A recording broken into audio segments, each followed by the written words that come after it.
Hello, everybody. It's me, Ross, and welcome to another edition of the Kings of Anglia Fan Social, where Town fans have their say on all things Town. And well, the wait continues for Town's first win of the season, but I'm joined by four fine gentlemen as we talk about the Cheltenham defeat, look ahead to MK Dons, and also talk about meeting some of the guys for the first time in person, which was very nice indeed. First, the man joining us this week is, we've got two Marks. So firstly, we have Mark Wakeley, the other sweet Welsh prince, who I met in person for the first time at Cheltenham, also his son as well, and his dad. So met all the family, Mark. How are you, and how was it being back at a Town game? Fantastic. Thank you very much. Yeah, it was great. I was saying the last time my father and I went to a Town match was an FA Cup game against Aston Villa. And I took my nephew, Tom, who's now 24. My father and my nephew were sat with the away fans, I couldn't get a ticket to sit with the away fans. So I sat with the Villa fans, which I thought was fine, nearest to the away fans, not a problem. However, Michael Chopra broke through in the first half as if he was being chased by a debt collector. Scored a fantastic goal. I jumped up in overexcitement and did my usual thing. And several Aston Villa fans threatened to do something which I think is possibly anatomically impossible to me, and told me to shut up for the rest of the game. So we haven't been to a game together since. So it was nice to go, and we managed to stay. We were with the home fans because again we couldn't get away tickets because they'd all gone, and I kept quiet for the whole game. Which is really hard. I held my son's hand every time anything exciting happened. And then when Cheltenham scored the second goal, the bloke to my left, quite a big bloke, swore. And I said, "Are you a Town fan?" And he said, Yeah, I'm a Town fan. I said, "Well, so am I." He said, "Oh, bloody hell." No idea. But it was lovely to be back. Disappointing performance, disappointing result. But yeah, great to be at a game again, and looking forward to getting to Portman Road in a few weeks for another. Love it. And it's great to have you making your debut. Will you score on your debut? Yeah, there we go. Well, you've got another Mark joining you this week, and it is good old Mark Beck. You may have heard his name a few times on the main pod. You may have seen him on game day. He's got a new trademark, which I'm sure he needs some royalties for. But Mark, it's a pleasure to have you back. I know you're under the weather a little bit, but we've got Paul Cook 2.0 in this as well. Yeah, I think so, mate. I'm gonna have to. I've got my good old brewski here, Americano, keep me going. Yeah, kind of like a Sean Dyche, Paul Cook love child at the minute. I'd happily have both as a stepdad. I think that'd be a right laugh, to be honest. But yeah, I'll try my best to keep going. That 3 a.m. Return home from Cheltenham has probably not stood me in very good stead, but I'll try and keep going as long as my voice allows. Yes, my friend. And I've seen that you've been muting your mic while you've been coughing, so I very much appreciate that. But once again, it was great seeing you in person. You and Mike have got a very good bromance happening there. So I love it. Yeah, we keep it going. He's a good old boy, Mike. He just needs to be a bit more positive. But you wait for that first win when it comes. I'm sure you'll see the happier side of Mike. He'll be giving us some fist pumps and all that. Although, we'll wait and see. And up next, joining us is good old Bloomers, a man that I met in person for the very first time. It probably made my week. Is that a sad thing to say? I don't think it is, because it was great to see him in person. Bloomers, thank you very much for joining us as ever. How are you doing? And you've been smashing some chicken nuggets off since start recording. Your mic's muted, my friend. Your mic is muted, my friend. Good start, isn't it? Brilliant. Yeah. I think the feeling's mutual, Ross, to be honest. And yes, I wasn't going to tell the listening public that I was having chicken McNuggets right now, but you've kind of ruined that. It's okay. Don't worry about it. It's fine. I was going to say two things. One, remind me to speak about the story I had for the Villa away game that I was at the same time as Mark. I believe it's 2012-13. That was my first year at uni. So there's a good story behind that. And then also remind me of telling you my fable of the Cheltenham game on Tuesday night after I met you, because I had a fantastic Airbnb experience featuring an old woman and 6 cats. So we'll come back to that in 10 minutes' time. Okay. I want to hear it now, really, but we'll get into it when we talk deep dive into Cheltenham. But no, it was very nice seeing you. We did embrace, didn't we? A nice little hug. I am a hug person. Very manly, very strong hug. Very 8 out of 10 on the firmness scale. Yes, certainly. Well, I'm sorry we didn't do the same, Mark Wakeley. Wakers is going to be the name. I felt it wasn't I don't know. It wasn't. I didn't feel like it was the moment for us. I think a nice handshake was it. I think it's not appropriate on a first date, Ross. Definitely not. Yeah, definitely not. So yeah, in due course, I'm sure we'll move into the second base and all that sort of stuff. But anyway, before we get carried away, let's bring in the final man joining us. He is currently donning an Ipswich Town hat, and he's been having some Wi-Fi issues, but I think he's finally with us this week. He's got notes from previous pods, but Brad is back. Brad, welcome back to the show. Hello there. I'm here to talk about the pre-season defeat against Crystal Palace. Absolutely buzzing to be back on. Praying my connection holds out. And last out the tunnel on the pod. Just wave to the family up to the left and looking forward to the next hour or so. Let's do this. Sadly, we're not talking about the first win of the season, a long trip on a Tuesday night to Cheltenham. Normally you want to mix it up with the Cheltenham races, but that didn't happen. My first experience of Cheltenham away, nice little ground. But Mark, Wakers, let's get into the crux of the game. 2-1 defeat, no win on the board as of yet. But what are your main takeaways from the defeat? And I'm sure it was great just being back at a game as well. Yeah. Started well, looked promising. First 15, 20 minutes, we looked quite sharp. Edwards was extremely lively. He looks a real player. Terrific strike from Penny. I thought at that point we were going to go on, score a second, and then I thought that we would have this game wrapped up comfortably by half time. If Bon had scored the second goal, I think it would have been a very, very different game. However, he didn't. God knows how he didn't, because it looked harder to miss than it did to score, and he managed to do it. But anyway, that aside, just second half, Cheltenham came back into the game. They bullied us, they pressed us, they harried us. The long throw, the long ball, they put us under great pressure, which we succumbed to in the end. And I have to say, once they gained momentum in the second half, I only saw it really going one way, and that was a Cheltenham win. Disappointed overall, because I think we should have come away from that game with 3 points. But we didn't. We were physically battered and bullied by a bigger, stronger side. They're very well organised, Cheltenham. They play to their strengths. They play it long. They've got a 35-year-old centre-half who's built like a brick outhouse. He certainly is one of the hairy arse brigade, and he won everything in both boxes, to be honest. I don't, lots of things to take from the game. I was disappointed that the midfield didn't get hold of the game. Our lack of width was irritating. The fact that neither of our fullbacks really pressed on and went for it when there was space ahead of them to run into and get early crosses in. Very frustrated second half. Edwards didn't get enough of the ball. All in all, they looked like a team of 11 players who barely met each other, let alone played together before. I could hear from where we were in the first half, Burgess talking to to Wolford at the back and sort of telling him what to do and where to go. And it was literally, I swear to God, they'd never met before. They were literally telling each other, I want it there, you want to go there, you want to be there, come here, that kind of stuff.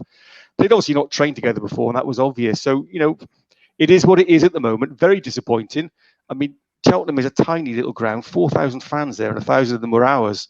Really, it's depressing, really, to see how low we sunk. The fact that we're coming away from a defeat from a tiny little ground like that, really, and we were bossed second half. Yeah, very, very disappointing. And Mark Beck, Beckers, Skid, all those different nicknames. We'll think of a better one for you very soon. But what's your main takeaways from the game? You're in the away end. Has it ever been a game that you've walked away from? Is that your first experience at Cheltenham as well? It was, yeah. Haven't been to the races, unlike Bloomers is our sort of resident horse racing expert, I believe. But no, I think I wasn't as disappointed as quite a few around me. I think I saw enough there, as I have in all the games. It's just been frustrating that we haven't got the result that we probably deserved from. Certainly, I think 3 of the halves of football have been very good. It's been the other halves which have let us down, which have been sort of poor to average. In terms of results, hang on, get my old catchphrase out. We'll get the few pennies in that pot, I think, the amount of times that's been used recently. But they won't accept the results, these 3 games that we've had in the league so far. But it's understandable, and as Mark was alluding to, I think, a lot of these players haven't played together, they've not spent a lot of time together. And I think now that we're getting sort of more into the meat and gravy of the season, I think the next couple of weeks will be telling, because I think we've got no midweek games. So there'll be more time on the training ground, more time to get bonding and working together. As for the performance itself, I think first half was terrific, really varied. how we attacked, I think, as well. There's times where we weren't afraid to go long, playing the ball into Piggott. Obviously, we'll talk about the Macaulay Bond chance, I'm sure. Carl Edwards, absolutely dynamite. There's times where we're countering really swiftly, which I think is something we haven't seen very often as Town fans. I think a lot of the time we break on the counter and it's trying to push cement up a hill sometimes, but we were breaking really quickly, and I think we could have capitalised on a few opportunities there. But yeah, I think, as Mark said, the second half sort of let us down. I think Cheltenham deserve a bit of credit. I think they realised that Edwards was such an outlet. I think the term unplayable gets bounded about, but I think it is probably he was, and he's probably one of the best halves I've seen for a Town player, or any player against us, really, probably since the days of sort of Jamal Campbell-Rice or Giovanni Dos Santos, really. Let's hope he can keep that up anyway. But yeah, second half, it does seem a little bit inevitable that those goals were going to come. Say what you will about the throw-ins, but it's bloody effective. I felt we dealt with them quite well. A few shaky moments in the first half, but I think it was telling that the crowd was starting to realise that we were struggling a little bit. A few of them players who haven't played together, maybe not communicating the best. I think Penny got caught under the ball for the first goal. Very good header. A few people digging out Ladkey. I thought it was a bloody good header, to be fair. Second goal was a bit of a scramble. Maybe Bond could have done a bit better to clear it, but there you go. And I think we're still a little bit short in terms of injuries. I think we're about 6 or 7 players who maybe aren't quite there yet. That's why the likes of Jackson and Louis Barry maybe coming on, and that's not really what we needed, but that's all we had, unfortunately. And yeah, it's just been frustrating. But I'm really pleased with some football we have played. It's just the silly little mistakes that have cost us, and ultimately goals change games. We've conceded goals at the wrong time, and that's halted all momentum we've had in the game. And yeah, that's got to stop, really. Definitely. And Bloomers, you were very much, I know you were going to rant and rave after the game for game day, but you were able to keep it in. But now your time to have the floor. You've had time to, of course, reflect on the result. What's your main takeaways from this defeat? Yeah, well, I only kept it in because we did about 5 takes in the first 4 and me swearing. So that was good. And also, Mark Beck's in my top 5 of Kings of Anglia people of all time now, because 1, he's referenced Jamal Campbell-Rice, and 2, and 2, he also mentioned I can't remember the reason why he's in my top 5, but Mark, you've done very well, so well done for that. I think the Jamal Campbell-Rice thing has already taken my breath away. To be honest, I think as much as I agree with most of what the 2 Marks have said in their post-game analysis, and I think a lot of what they've said has been quite fair, I also think they're being quite generous, because as much of what they've said is true, there's not a lot of negativity there. And I've got to be honest, there's quite a lot that they could have said that they didn't, or they might not have thought is true, but I think it's true, so I'm going to say it. And firstly, absolutely, the first 60 minutes, fantastic, good away performance, looked comfortable on the ball. There was a few scary moments. The 3rd minute, we nearly conceded thanks to a long throw, and that should have been a warning sign, because I can't remember who the geezer was, but he fired over from about 3 yards, about 9 yards unmarked. It could easily have gone in, and then all of a sudden it's a different game. But we got away from that, sort of put our foot on the game, looked quite assured. Penny scored, very good goal, well done from him. Edwards and Harper both caught the eye, Edwards especially, fantastic debut. Looked very good, and certainly did a lot of things that caught the eye. But in the second half, from about 60 minutes onwards, you got I say you, Ipswich Town fans that are listening to this, and you guys on the podcast, got the feeling, oh, this is only going to go one way. And it went the way we exactly thought it was going to go. And sat back a little bit. Cheltenham tweaked their game plan, if you like. Before the 60-minute mark, they kind of did a little pretense as if they were going to play something other than this is our long throw, we're going to get our 6'4" boys in the box. Before that, they kind of tried to fake us out a bit. After the 60-minute mark, it was literally, right, get all the boys up, create havoc, get a knockdown, score. And you know what? It worked twice, and they scored. I know one of them was from a recycled ball back in the box, but it kind of rings true twice over. And it's not good. Put it this way, 6 goals conceded in 3 games in the league is not good. It's not good viewing. Do you know what I mean? What I really, really, really don't like is there was nothing that I saw in that terraces on Tuesday night that made me think, right, some geezer is going to come and organise us and sort out what the deficiency is, because everyone and their mother could see in that away end, right, we're getting bullied a little bit here. We need someone to take the game out of the scruff of the neck, sort us out. Nothing flashy, just Jason DeVos in 2007. Get the ball, kick it out. Don't do anything fancy. Just calm head, big bugger, sort it out. And there was nothing like that. And also, the other thing I really, really, really didn't like, and I didn't actually touch on it when we had a little interview. Maybe I was a little bit too pepped up to say what I was thinking. Is on 70 minutes, or not even 70 minutes, 60 minutes. It's clear to see Cheltenham have tweaked their game plan a little bit, and they're going to try and do what they're going to do to get the win. And there's nothing against the rules to try and do what they did. Like it's a valid way of winning a football match. Paul Kirk did nothing, got to the 89th minute, and he's made 2 subs and we're 2-1 down. I mean, it's almost, I'm sure he didn't do this, so take this with a hint of sarcasm if anyone that's listening and don't come for me. It's almost like he's gone to Liam Richardson in 70 minutes, turned around, realised Liam Richardson is not there, and gone, oh, I need to make a decision here, and didn't make one until the 88th minute until we're 2-1 down. It doesn't ring very well for an experienced manager to just let a game slip away. And make no mistake, this is a game that slipped away horrendously. And if you're in the stands or listening to it on Radio Suffolk, I'm sure Brennan did a good job. It just felt like this is a game that we're winning and we're going to lose. And that's exactly what happened. And I don't care if we're playing West Brom in the Championship, or someone down the lower end of the Championship, or someone at the top end of League One, or Cheltenham down, who might be down the bottom end of League One. We've seen this story 1,000 times before in 2 different divisions over 20 years. And we knew what was going to happen, and nothing changed. Now, I'm not going to start criticising the players. I'm not going to start criticising the manager too much. Don't get me wrong. But it does worry me that this is I wasn't there for Burton, so this is why I'm not speaking for the Burton game. I was there for the Cheltenham game, and all I saw was a team that let a game slip away against supposedly a weaker team in the division.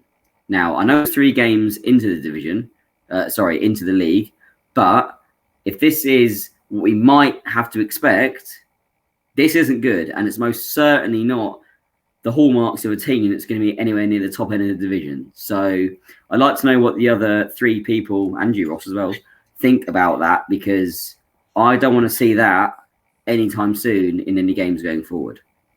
Oh, well, if you're a regular fan social listener, you'll know Bloomers is very big speeches, but that was once again well said. And I'm going to open the floor to everyone. Go over to you, Brad, first. What's your thoughts on what Bloomers said, and your takeaways from the game? And then we'll go over to the 2 Marks, who, were maybe more positive but then it's still early days. But Brad, over to you. Well, firstly, to be honest, I'm not having the Liam Richardson comment. Not for me. But I completely agree about Cook did nothing at 70 minutes. But then again, who did he have on the bench? If he was going to say, right, let's be bastards, let's just get the ball up, he didn't really have anyone, did he? If he had KV White right back all game, he'd have put Danassian on. If he had Burgess on the bench, he'd have put Burgess on. When he turned around on the bench, he had, I think every player there. We even said it, me and my family, we watched it on iFollow. I weren't there because I had worked at 4 a.m. But every player on that bench was 5'10" and under. So who are you going to bring on to sort of stand up and be countered? There wasn't a Jason DeVos sitting there, unfortunately. We couldn't go for it at the back. I don't think there was an extra defender, was there? Only Coulson. So, but still, he didn't do anything. Still, you're right, Tom. He didn't change tactically at all. I guess he tried to bring Jackson on to try and run him behind, but he didn't touch the ball. But yeah, just talking about games as a whole, then it turned into a bit of an FA Cup game. I felt it was like from years gone by where I'd been watching Lowestoft Crown Meadow sort of thing. It was just like the fans made that what it was, that game, didn't they? This sounds ridiculous, but if there's no fans in that ground, I think we win comfortably. That might sound ridiculous, but I think as the long throws were coming, the Viking clap, just the fans just getting all around the noise, I like celebrating every time I got a throw in. Ben Tozer. It was his comeback game as well, weren't it? Because he didn't play the last two games, and he basically got him up with his long throws last year. And I think just the occasion, letting that lead slip, just took the absolute everything out of us. You could see it straight away, the lack of confidence. We were getting throw-ins from advanced positions and going straight back to the back four. Just the confidence, you could see it just draining from the team, and you almost felt like they felt like we were feeling like, here we go again. You're right, Bloom, is someone's got to stand up and be counted there. At the minute, I don't think we're not quite a team yet. Like, there's someone who's still got to take the game by the scruff of the neck, but that'll come, I hope. I hope we should have just seen the game out of 2-0 anyway, with Bond putting the ball in the back of the net, which is just unbelievable. Funnier thing, commentary was a bit ahead on my follow, and he said 2-0 to Ipswich, and I thought, yes, we're 2-0 up. And then I realised actually the commentary's gone back. My connection's all right again, funny enough, my connection. And he put it wide. I couldn't believe it. But yeah, some positives from the game. Like the others have said, the speed we moved the ball, tempo was fantastic. I mean, we've not moved the ball like that for years. I know we've been playing under Lambert, who we just go sideways and very slowly, but real positive intent. They couldn't live with us. I mean, we were levels above them first half. Edwards, what can you say? He's so explosive, and even when he's dribbling with the ball at 100 miles per hour, he's still under control. It's not like the other guy on Edwards who'd be sort of running with the ball but never really have control of it. I mean, Kyle Edwards had complete control of the ball and knew exactly what he was going to do every time he got it. Absolutely outstanding, and I'm going to remember the game for his debut, really, because I can't wait to watch him Saturday, personally. And I'm sure many other people can't. And well done, Cameron Burgess. I thought he did really well. I thought he stood up.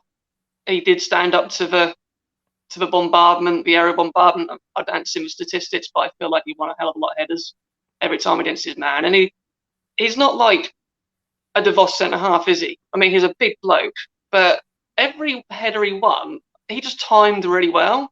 I didn't ever see him come through the back of his man, like, get out of my way, I'm heading this. It just almost seemed like he wasn't even jumping at times. He was just sort of timing his headers. He was putting a foot in before the man could get there. A really intelligent centre-half player, I thought. And if you do get the Fridge next to him, who is going to be that tank of a centre-half, I do like the thought of that. And Burgess, I actually thought was a bit more cultured than I thought he might be coming from Accrington.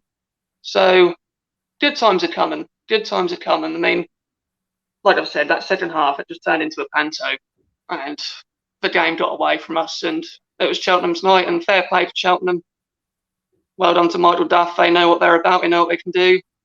We lick our wounds, but we've got to get that first win, because if this does go on to be like, oh my God, we can't get a win, it is going to turn out like Paul Hurst. It's nothing like Paul Hurst, but that team had zero confidence. And if you can't get wins on the board early, you just go into every game thinking it's just so much harder for you to do it. Just please win Saturdays, I'll say. Yes. I think many people are going to be saying that. Before I go over to the two marks, I saw Bloom has had his hand up. Are you wanting to say anything that Brad pointed out? Yeah, well, I'm going to pass this on to the two marks because I want to hear what they have to say. But, I mean, Brad's saying if there was no crowd, he expected us to get the win. I mean, I'm reading between the lines here, but that means that I think that you're saying if 3,000 Cheltenham fans weren't there, the result would have been different. I think you're wildly overestimating the home crowd. And if you are, then what the hell does that say about the Ipswich Town first team? I mean, it's not exactly going to be the most aggressive of away grounds, is it, in League One? Let's be honest. Obviously, they're going to be quite up for it if they get a aggressive throw-in. because that's how they get their goals. And it's not a secret, is it? I mean, yes, if you look back on Cheltenham's games over the last couple of years, even when they played Man City in the FA Cup, how did they get their goal against Man City at home in the FA Cup? They did it via a throw-in. But these are professional players, and I think you're being very generous to them and their crowd that they affected the game. I think it was just total ineptness from Ipswich, like in the second half. They just seemed to...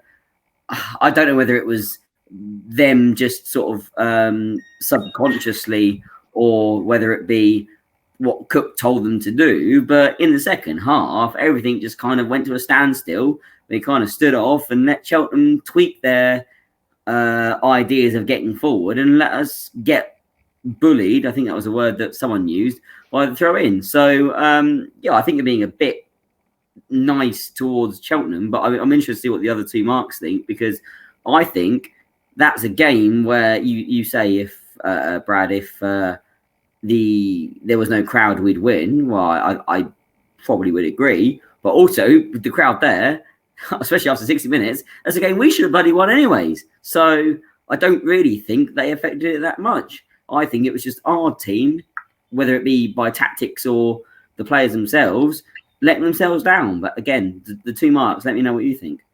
And also, of course, as we mentioned, if Bond bloody scored, it would have been 2-0 and the game done and dusted. But yeah, I'm trying not to mention that because I don't want to see that ever again in my life, apart from a Nick Hancock Football Nightmares DVD in 2024. Definitely, and we'll get on to the Bond miss. But the two marks. Over to you, Wakers, first. Your thoughts on what Bloomers and Brad's been saying?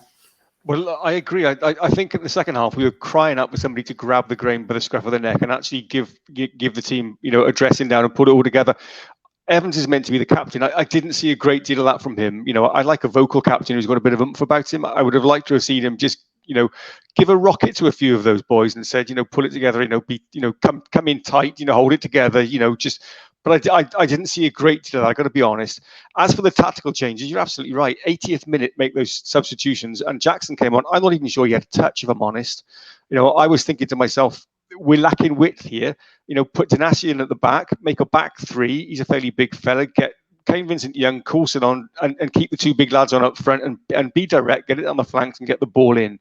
But by the time the changes were made, the game had slipped away. It was far too late.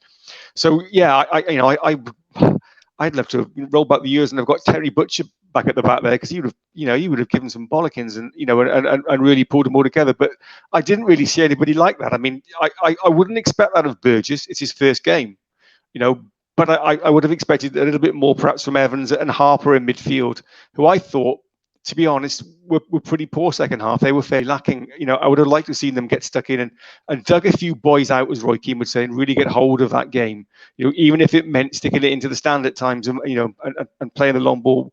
At that stage is what we needed, I think. But I didn't see a lot of that. I was disappointed in that second half. The midfield, as far as I'm concerned, we're lacking very much. What do you think, Mark? There we go.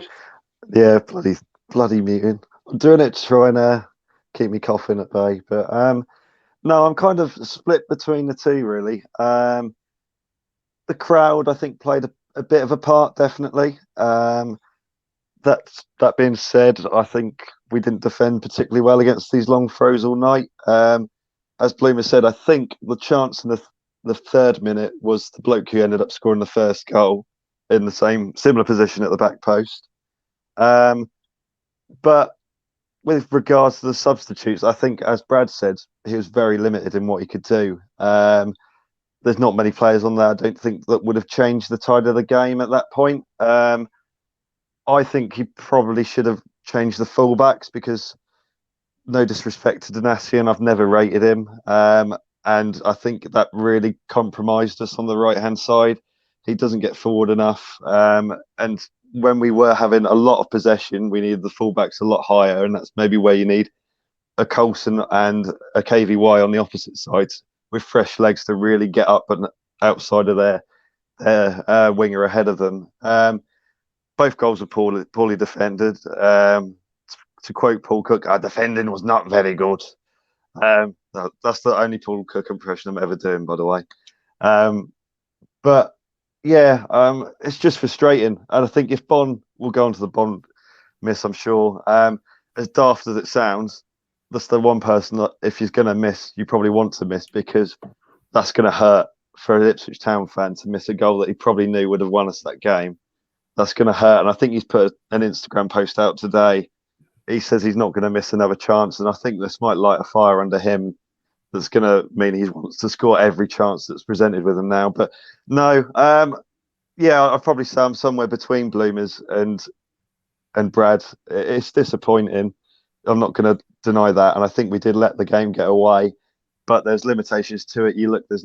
I know Chapman's not exactly a big bloke, but he's a high quality player to bring in. Edmondson, I'm holding very high hopes for him. I think he's going to be sensational at the back for us and a real good compliment to Burgess, who had an excellent game, I thought. Wes Burns, again, someone with a bit of pace, an alternative to Scott Fraser on the right-hand side, who has been getting a little bit of stick, and Cook himself has been getting stick for him not playing in the 10. Personally, I think Danassian didn't really help that. If KVY's there on good form, getting up alongside him, maybe that's not such a big issue. Who else wasn't there? Obviously, Norwood's a much better option than Jackson. I think Jackson, God knows, I think there's probably almost every other option up front is equal or better than Caden Jackson. You probably could have put Coulson or KVY up front and probably seen better output, if I'm brutally honest. But yeah, it is disappointing. I won't deny that. But there's layers, like Shrek, isn't there? There's always layers. Definitely. Football games that have layers. Yeah, and as Bloomer sort of said, that is, same old Ipswich really. You just know, like the photographer Warren Page was next to me, and he just turned to me and went, "I've seen Colchester do this multiple times against Cheltenham, because he's covered Colchester in the past, and every time he's gone there, Colchester have been 1-0 up, and they go on to lose the game 2 or 3-1." And he turned around to me when it went 2-1. He went, "I told you so." So yeah, same old Ipswich. Brad, I saw you put your hand up. Over to you, and then we'll get on to Mark Waker's question, because he's got a big question that I think will lead the next debate and discussion. But Brad, over to you. Yeah, I just want to just try and back myself up a little bit. Basically, them long throws are mentally draining, aren't they? I mean, you guys must have thought it there. Here we go again. Here we go again. And how many went into our box? I want to say at least 15, at least throughout the game. And it only takes one lack of concentration for that to happen. I'd comfortably say we headed away at least 10 of them. I'm sure we did. Burgess got up. We did our fair share of them, 100%. But if we're feeling it, it's draining. They're feeling it as well. And Cheltenham, with the fans, every one that they get, another one that they get, they're getting more and more pumped. The centre halves are coming up. This is it. We're going to do it now. Here we go. And it just takes a hell of a lot. It takes really big characters, and I don't want to really bring his name up, but Luke Chambers probably is the sort of man who you'd have wanted in that situation to really just rally the troops every time that ball was coming into that box. Not sure he would have headed it away, but just an absolute leader, just to get us by the throat. I don't want him bad or anything, but yeah, I just sort of backed myself up on that. And yeah, I agree with Mark that the Danassian did okay, but the opposition, you could see very early on in the second half, were very happy for the ball to go down our right. They were like, stop Edwards at all costs. That was their mantra. And they were very, very happy every time the ball went to Danassian and try and work it down our right side. So yeah, like you say, get a wiener on there. Unfortunately, every right mid that we can play is out injured. But when they do, yeah, I'm looking forward to it.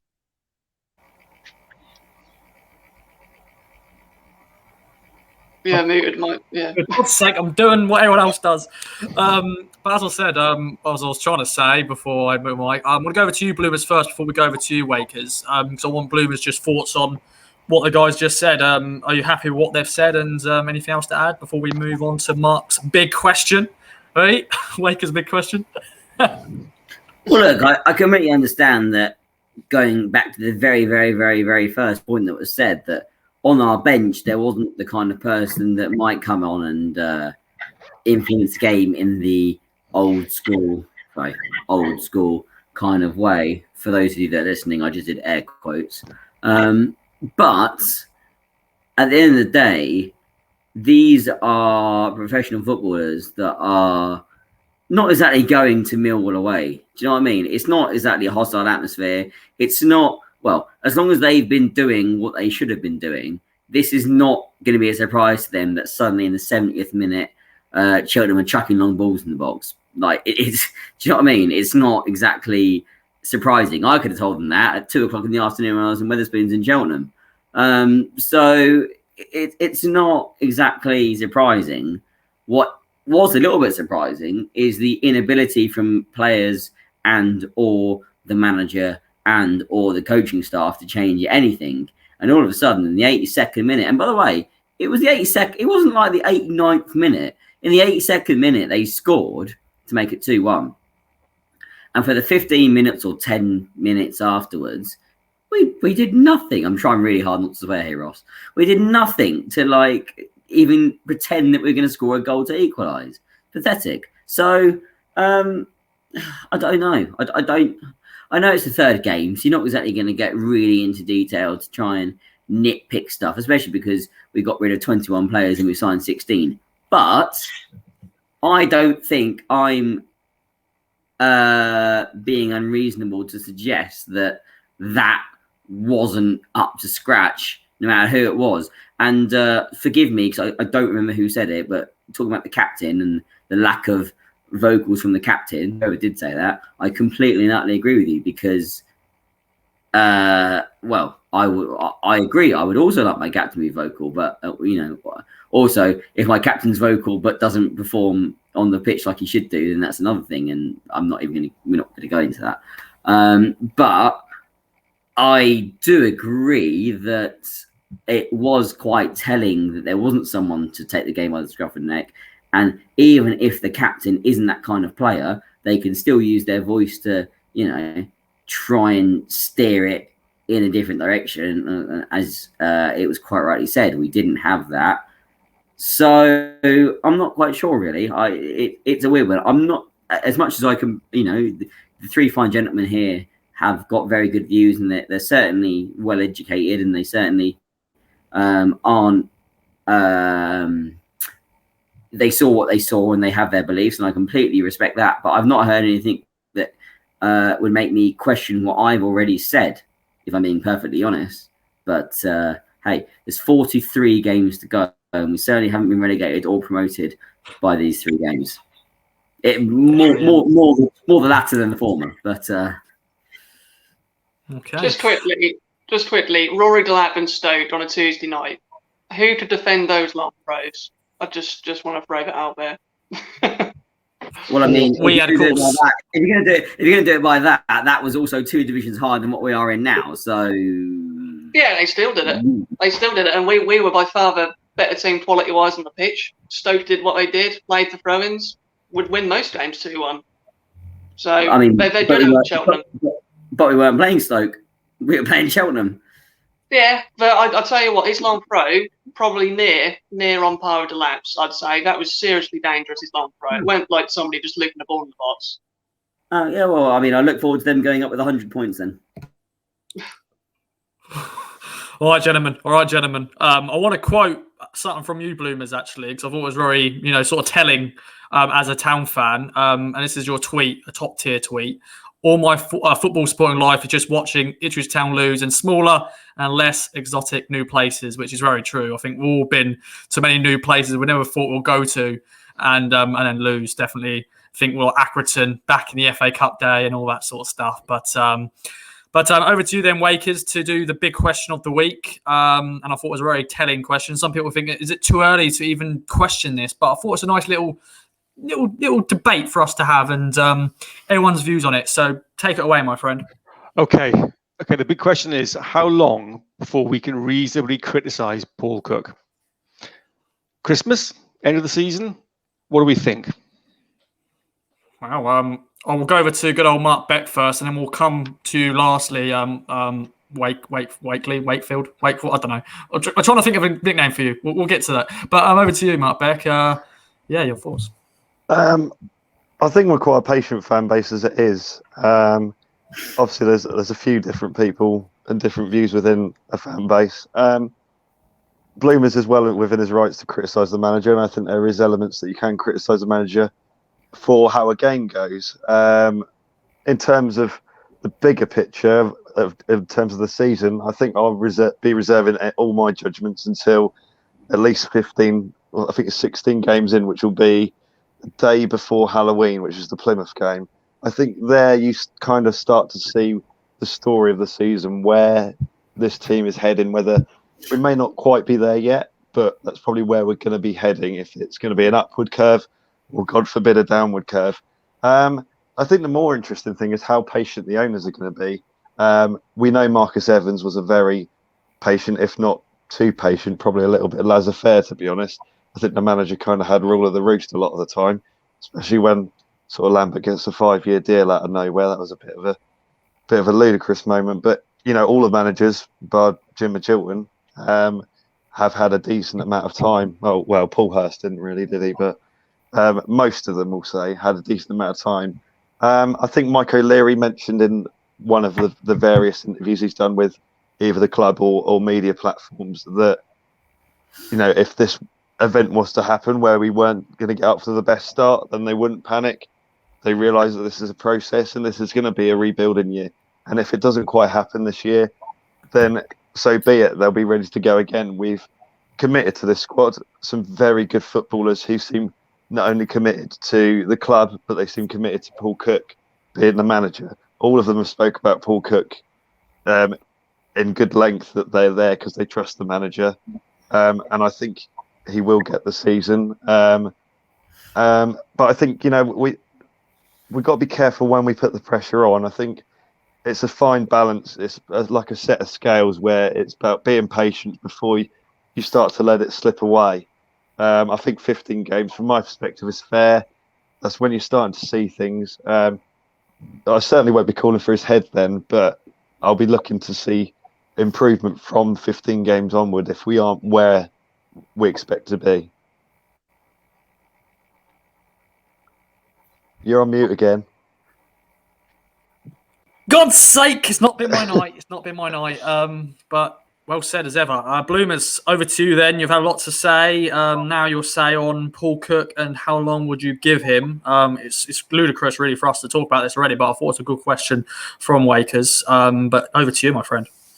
To start completely, it is a completely ludicrous suggestion to say Paul Cook shouldn't be our manager. Before I say anything else, put that out right now. Just get that clear. I don't want my words to be misconstrued.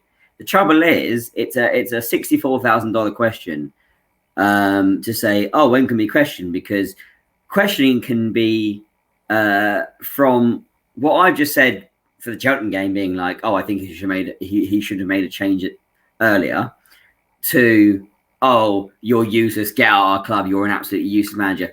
There's such a spectrum there, and I personally don't think anyone should be at that far end of the spectrum suggesting that he should leave. Absolutely not. This makes me sound like a shock jock. However, you're more within your rights to suspect that you'd like more than 1 point out of 3 games against, supposedly, and we don't know how the table's going to end at the end of the season, against 3 of these so-called weaker sides in the division, that being Cheltenham, Morecambe and Burton. And I can only speak for the Morecambe and Cheltenham games because I didn't see the Burton game in real life. I was at Bath Racecourse. That was very nice. Shout out to Bath Racecourse. I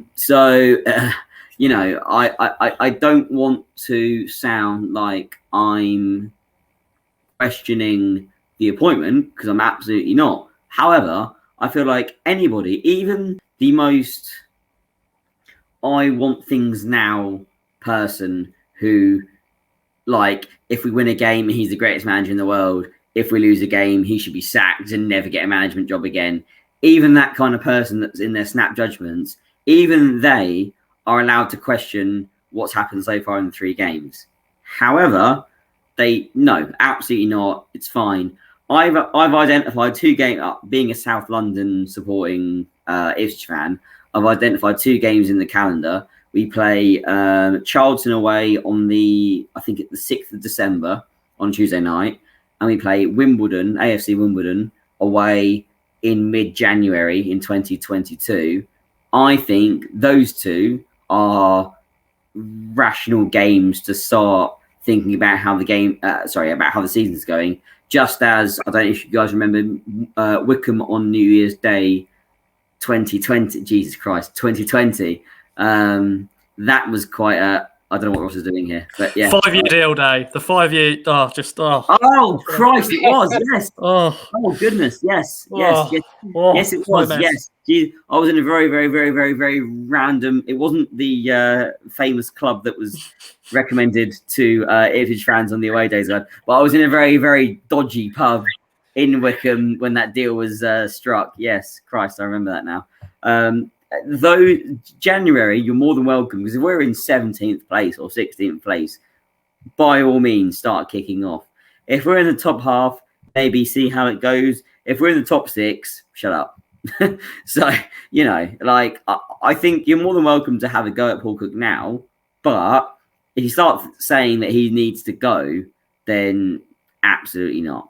But it's all a case of nuance, which unfortunately, and again, not criticising any Ipswich fan, nuance isn't something Ipswich Town fans do well. But I'm interested to hear what Brad has to say. Yeah, and I don't know if have I just noticed this. Have you just put glasses on? Does that mean you mean business right now? Is it the first time you put glasses on or not? I don't know. Looks like it is. But Brad, over to you. Yeah, the glasses are on. Don't know what it means, but yeah, basically I can't see out my left eye. Anyway, so I think that if you don't win one of these next 2 home games, I think there's going to be louder voices, 100%. I'm not going to start questioning Kurt, not at all. Get it out there as well. But if you don't win one of these 2, I'm not going to say it's from us. I'm going to say it's from people like Mark Ashton, who is going around the pitch, sort of shaking people's hands, and I think it's just going to there's be a feeling. There's not going to be any questions, but it's going to be a feeling. Cook is going to know it. He's really need to win a game, but there's pressure on Cook from the get-go. He's got Mark Ashton above him, who's signed him 16 players, every single one that he wants.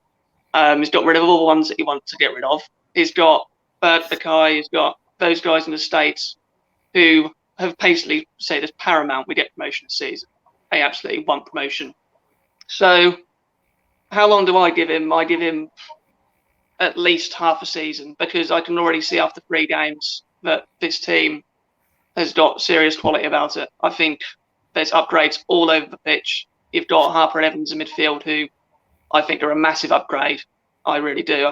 I know they didn't grab the game by the scruff of the neck on Tuesday, but the quality over the pitch, we've bought players from a level above. It's going to take time, but I think these 3 games, I know that they're easy-ish games, but they're games that we've played against teams which don't open themselves up. There's a blueprint coming to how you beat Ipswich Town, isn't there? And it's to basically make it hard for us. Don't give us any time. Don't be expansive, because you might let Carl Edwards run in behind, score a screamer. So I'm going to say something else which is ridiculous. I actually think we'd have fared a little bit better if we'd have played better teams to start with, because you'd have had teams coming on to us, leaving gaps in behind.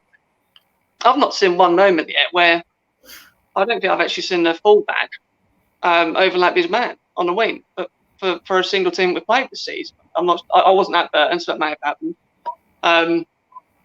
But it's fast becoming a blueprint that's beating us, and those teams will treat every game like it's a cup final. Those smaller teams, no disrespect, but I suppose it is disrespect. I just call them smaller. I'm looking forward to the MK Dons game, because it's not in their DNA to bully people. They are a possession-based side who think they're Barcelona. So I think you will see a bit more gaps in behind this weekend. So I think our nerves will be settled after this weekend. That's all I say.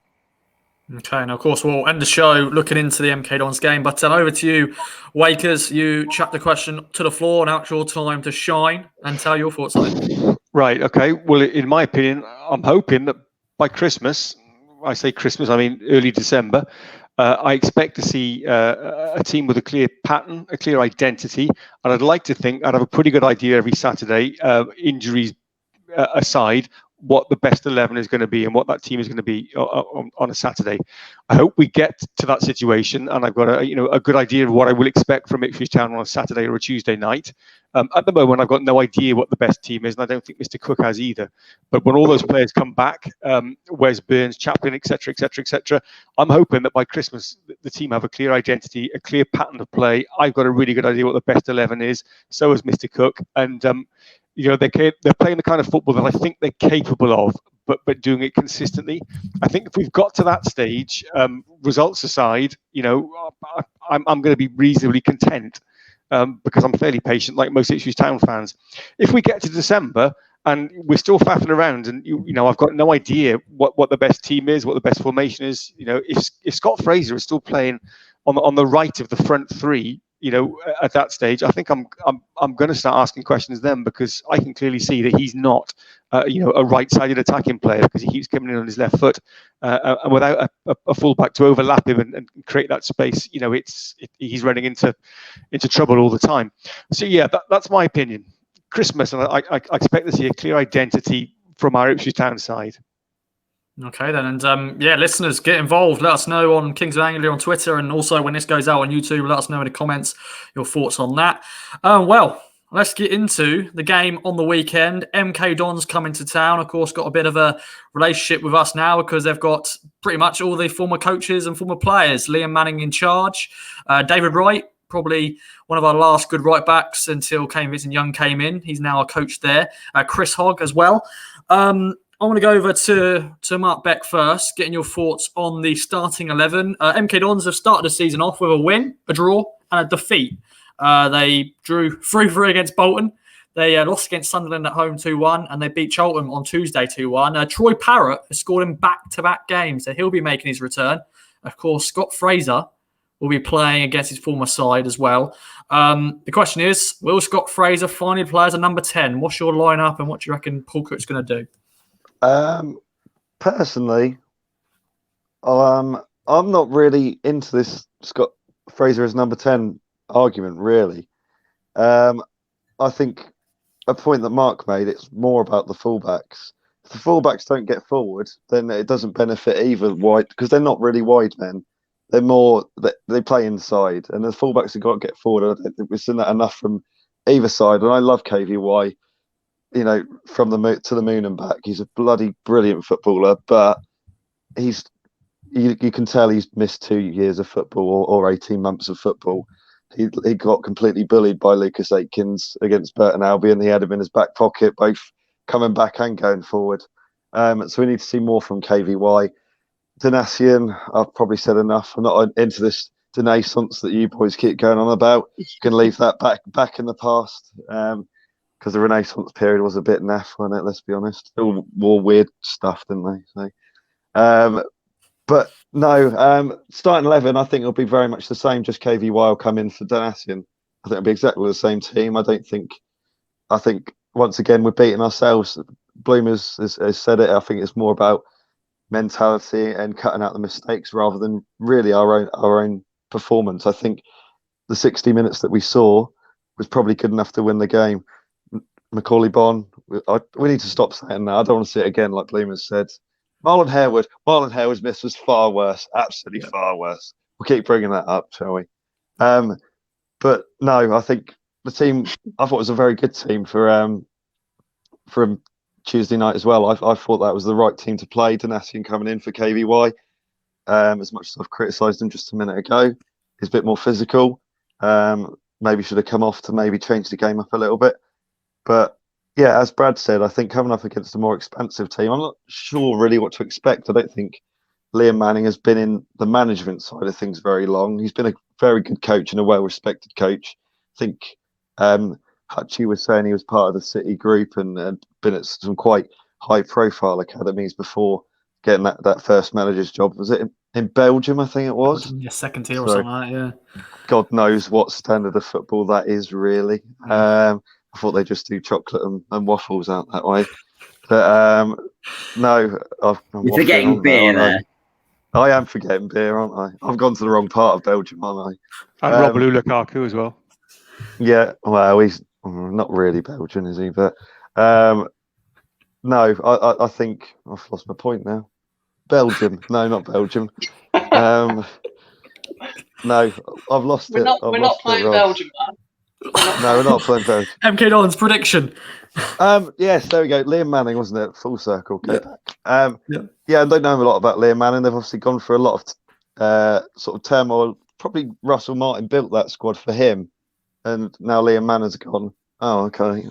I'm sure he's quite happy because he's got Scott Twine. Not 100% sold on him. A lot of Town fans wanted him, but I think that's because he had a good sort of highlight reel rather than what he actually did. Swindon did get relegated. Did they finish bottom? I think they did, didn't they?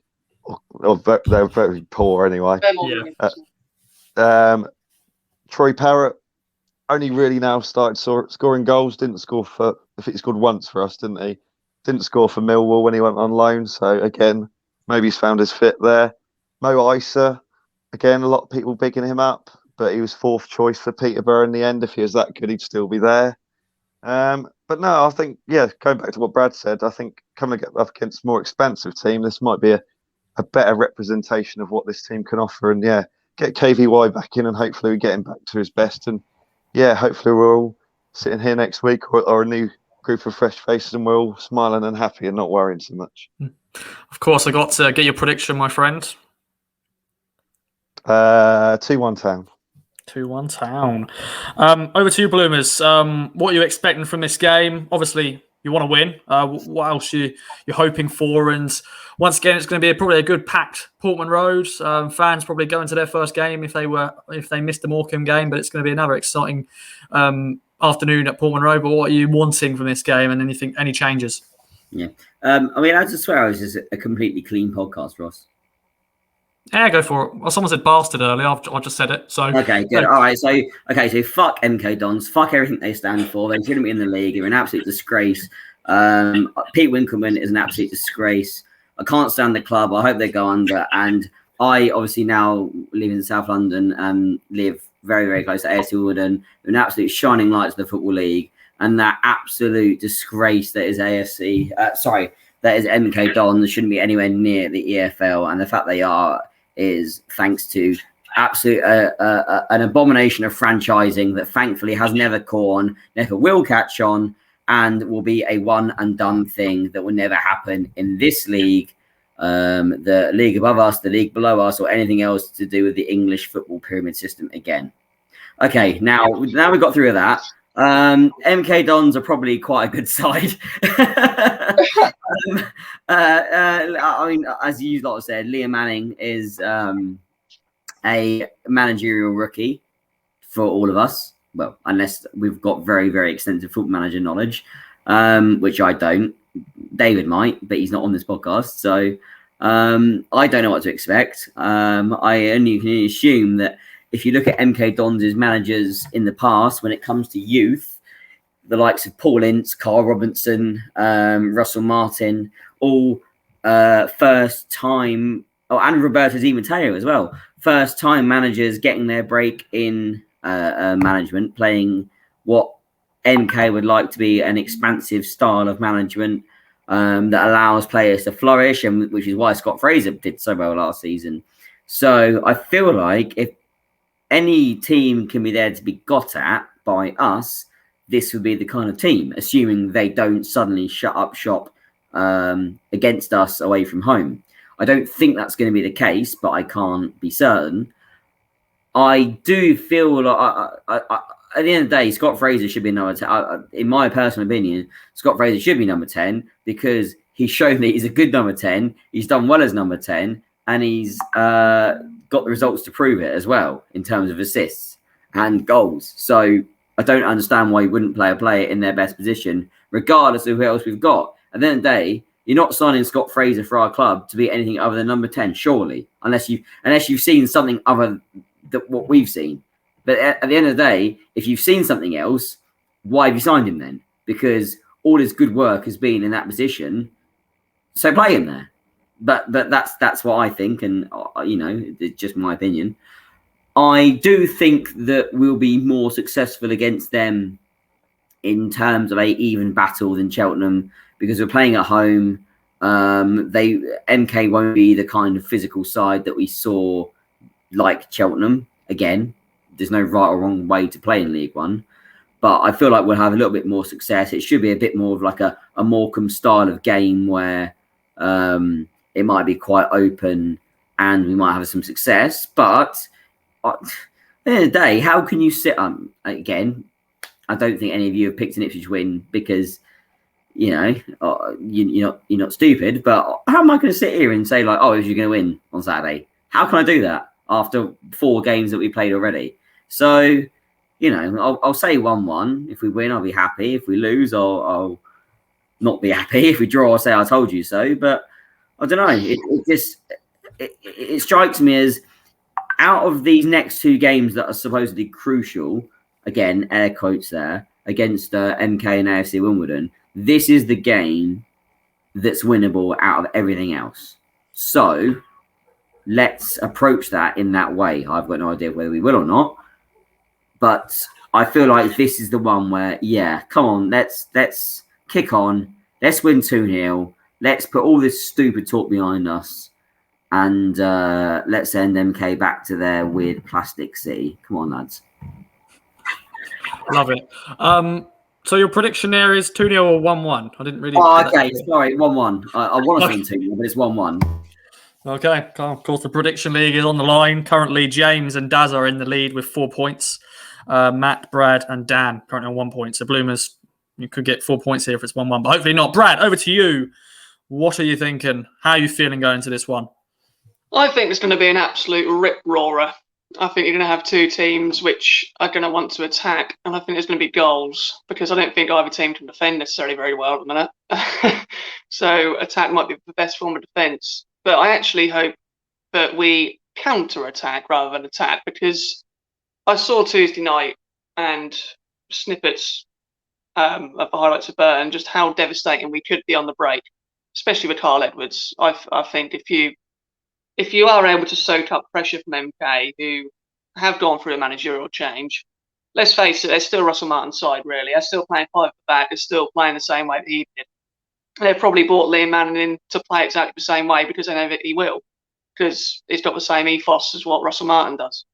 But I think if we just try and be professional about it and not let the emotion get to us again, where we start to lose confidence, just really stand up and be counted in this one and actually become the more physical side in this one, because MK struggle against physical teams. They do. Against the Charlton, they beat, because Charlton are a bit wishy-washy, aren't they? I don't really like Charlton this season by their signings. I don't think I'll do very well, but I think if it'll be a good game of football, and you'll see some quality on the pitch, and I think Scott Fraser's bound to score. I do want to see him in a number 10, because I don't want to see us getting overrun in midfield, because MK will play a 3 in there, and they are capable of doing that. So I would play Fraser in the middle, but then who are you going to play on the right? Because every right wing is injured. I don't know if you bring in Barry or Dobra. I mean, there's not really a Carl Edwards to put on the right wing at the minute, is there? I mean, obviously, I'd love Wes Burns or even Connor Chapman to play on that right with Connor cutting in. But yeah, I think, if I go through the team, I think we'll start with Flagley in goal. I think Vincent will come back in, unless Edmondson is recovered and ready to go. That'll be Wolfen and Burgess. But I do think Coulson will start. I think Could wants to get him in pretty quick. Penny's done well. I think Penny's been okay. Yeah, he lost his man. Yes, he gave away a penalty at Burton, but I've seen enough in his performances to think he's been okay. He's got a nice touch. He scored a good goal. He's been adequate. I think Coulson could add a lot more, personally, going forwards, definitely. So I think Coulson will start. I think he'll have Harper and Evans midfield, although this could... Look, Tom Carroll's way too early for Tom Carroll, but it would be the perfect game for Tom Carroll, where it's going to be purely possession-based, I think, at times. And I think Fraser, hopefully Wes Burns or Connor Chapman right, and Edwards with Pick up front. But I think Macaulay Bond did well the other night. I wouldn't be too bothered if it was the same team against Cheltenham, as long as KVY came in. Troy Parrott's bound to score. He scored a good goal the other night. I watched that back. Mo Weiser, I agree with Mark on that one. Then I agree as well about Twine. I mean, we've got Fraser, haven't we? Would we rather have Fraser or Twine? Who would MK rather have? They'd probably still rather have Scott Fraser. So I think it's going to be 3-2, full of goals. I think it's going to be a really, really good game, and I'd love a win like that to get this season going. 3-2. 5 goals, an absolute thriller. I'll wait and see on that. And over to you then, Wakers. Your thoughts on this? Are Town going to get their first win? And do you agree with the lads in terms of the starting lineup? Yeah, I'm not a million miles away with starting a lineup. I think the back four is going to stay the same because I think Wolfenden and Burgess have played together once. To put Edmondson in now and to change the back two again, I think would be tricky. I think Coulson will come in because I think that Cook wants to get him going up and down the flank, and I think Vincent Young will come back at right back as well. Midfield two will say the same. I hope that Wes Burns is fit and he'll start on the right side. Edwards on the left, Fraser in behind Piggott. That's what I would start with. If Burns isn't fit, I put Dobber on the right and give him a run out. I actually think that having missed a penalty from somebody who scored, was it 8 or 9 last season, didn't miss a penalty, and missing an own goal that my grandmother could have scored, I think it's about time that the luck is going to turn our way, and we're going to get a couple of goals. I think it's going to be one of those Saturdays where we might start off with a fluky goal or an own goal or something, and I think we'll get a bit of momentum. And I predict that we're going to come out with a 3-1 win, and I think Portman Road will be rocking on Saturday. I think it's going to be the tide will turn. I think we're going to have a little stroke of luck that we've missed out on so far because we have been unfortunate in 2 games. And I think once we get that little nudge of luck with the home support behind us, I think we're going to go on and win comfortably. And I think it'll be a good one. Hopefully a sunny afternoon, and and a convincing win. Hopefully. I'm going to be a bit negative. I'm not going for a defeat, do not worry, but I'm going for a Desmond. I love that scoreline. Obviously not when Town play because we don't really want a point. But I don't know. I think there's going to be goals in it, but I think either side are just going to be too close to take them apart. So I'm going to go for 2-2. Bloom's gone for 1-1. 4 games in, no win, but hopefully I'm wrong, and hopefully we're right, and hopefully we'll be seeing loads of goals. And any other business is the next question. And Brad has got his hand up, so he has got other business. Yeah, we just got to cut out the mistakes, haven't we? I mean, the Morecambe game was bollocks. I mean, they haven't scored 2 goals against us. I still don't feel like they have. They're just 2 horrendous mistakes to let Stockton run through like that, and then for Wolfenden to do what he did. But yeah, my other bit of business, Cook is very, very coy on these injuries, isn't he? I mean, we're trying to say about who's going to be right mid. We've got no idea how long Burns, Chaplin and Aluko are going to be out for. We've heard from the journalists that it's likely hamstring injuries. Well, that can be anything. So it's really hard to predict the team. And yeah, that's what I'll say a bit about that, really, because I still think it's not a manager's duty to let the fans know the players in. Of course it's not. But it's nice to know, oh, God, he's out for a while, or, oh, he might be back Saturday, sort of thing. I think Cook has probably been the first manager where he's just does not want to talk about injuries at all, unless it is like a Norwood who's out for months. So. Okay. Any other business? I've got some few hands up, so let's just go to all of you. So Bloomers first, then Mark Beck, and then we'll finish with Wakey. Wake. I don't know what I'm trying to say now. Let's go for you. The two marks can go ahead of me because I was just going to say my stories from the start of the podcast. So that would be a nice, there'd be a nice bookend. So the 2 marks can go ahead. Yeah, story time of Bloomers. But Mark Beck, over to you, my friend. I didn't really have my hand up. I was just playing with my flow and locks. But as Brad mentioned, James Norwood, have any of you lads seen his little workout video? Yeah. I don't know who he's with, but he's looking like he's having a whale of a time, whatever he's doing. If you go on it might still be on his story now, but if you find the link to his page, that's a good little chuckle. Bless him. As much as he gets some stick, he does like to have a bit of a laugh at the same time. So yeah, if you ever down on a day, it's like funny dog and cat videos. Just put that on, and that'll brighten up your day. I weirdly clicked on the woman's page, and she's got loads of just different videos of her doing that move, and I was just like, it's weirdly. I just kept watching them. I don't know why. They're just very. She had music on, and she was like being very motivational. If you want to get fit, I don't know. She's probably the next personal trainer for you to go for. So Maybe that's our new fitness coach. So that is our new. We're gonna hire her as well. There we go. And over to you. Yeah, exclusive there for you. I don't know her name, but she looked very motivational anyway. But Wakers, over to you, and then we'll go to story time with Bloomers. No other business. I'm all good. Just Bloomers, that Aston Villa game in 2012 was the game that David McGoldrick made his debut. Just signed from Coventry. He came on in the second half with another large centre-half who they'd signed from somewhere who I can't remember the name of, but never did anything at Town. But I remember Ditsy came on in the second half, and I thought he looked a decent player then. But obviously, he went on to have a very good career with us. But that was actually his debut game. He got signed midweek. So, yeah. Did Darren Bent play that game? Darren Bent scored against us. Yeah. Yeah, he did. Yeah. He did. He scored. Yeah. Paul Lambert was in charge. I hate to say his name, but he was in charge of Aston Villa then. So, yeah, move on. Yeah. Story time, Bloomers. You won't be moving on, because I was about to say, I do remember a chant from the away end being "F off Paul Lambert, you'll always be scum," which kind of went downwards in popularity by about 2018, and then went massively upwards in popularity by about 2021. So, also, I do believe, and I might be wrong here, I'm pretty sure Nigel Rio-Coker played for us in that game as well. Jesus Christ! As he was very quickly nicknamed in our friend group Nigel Mediocre. Yep. Very good. Did he shuffle off to America after that? I think. I can't tell you, but I'm pretty sure this was in the era where we had Patrick Kisnorbo, who also might have played in that game, Paddy Kenny, Nigel Rio-Coker, Michael Chopra, who scored in that game, and others as well.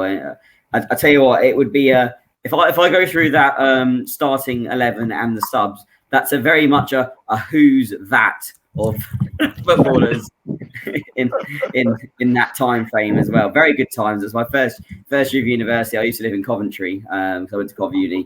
So I remember going back after Christmas, and that was literally the first day I was there. Very good day. Going back to Coventry afterwards, which is literally 20 minutes on the train. Yes, but yeah, no. Cheltenham was very good fun because shout out to Rose, who was my Airbnb host for the Tuesday night. So being from South London and all my mates being in Bury, I can't stay with anybody when it comes to Cheltenham. And also, after Tuesday night's game, there was no train back to London, which is scandalous, by the way, because it's only 2 hours. So I had to get an Airbnb, and I found one in the city centre. So I had a very good time when I got back through this lovely woman's 2 up, 2 down terrace property in Cheltenham Spa Central. It's near the Brewery Quarter. Again, this means nothing to me. If anyone's listening from Cheltenham, I don't know why you're listening to this, but that's where it was. So I had to share my single bed with Rose, not with Rose. That's different. That's a different. I had to share the single bed with and in the house with Rose and her 6 cats. So this is what you get from Airbnb and a £25 charge. So I spent my Wednesday morning and afternoon at the Wetherspoons in Cheltenham doing my work for about 5 hours on my laptop, sitting there with my 99p coffee, free refills, and getting more and more annoyed by the hour, sitting there thinking about what I've just had to go through to go and watch this game, which is where the inspiration for the tweet came from, Ross. And that seems to have taken a life of its own. So anybody who thinks about away games, don't worry. John Watson has a contender for crap away times, even though he's from Doncaster, the poor bugger. We'll be doing the same going forward all season. And let's be honest. All I'm doing is thinking about the next time I'm going to watch Ipswich, as we all are, because we're all addicted and stupid. Delete as appropriate. So let's get forward to Saturday. That is the perfect way to end this podcast. It's been a pleasure, boys. Wakers, what a debut. Mark Beck, always good to have you on as ever. Hopefully your cough gets sorted. I'm sure it's going to make it worse this Saturday on the terraces and the stands at Portman Road. Bloomers, once again, great speeches. And Brad, with the hat, with the glasses and all that jazz. It's always good to have you on the podcast as ever. Hope everyone's enjoyed listening. And of course, support for the podcast is by Manscaped. Use the code KOA at manscaped.com to get 20% off and free delivery. That is manscaped.com. We'll be back next week to, of course, cover the MK Dons win. Hopefully I haven't jinxed it. And stay tuned. Make sure to subscribe and follow us on Kings of Anglia on all the socials, on YouTube and all that sort of stuff. And I've been Ross and we'll be back next week. Bye-bye for now.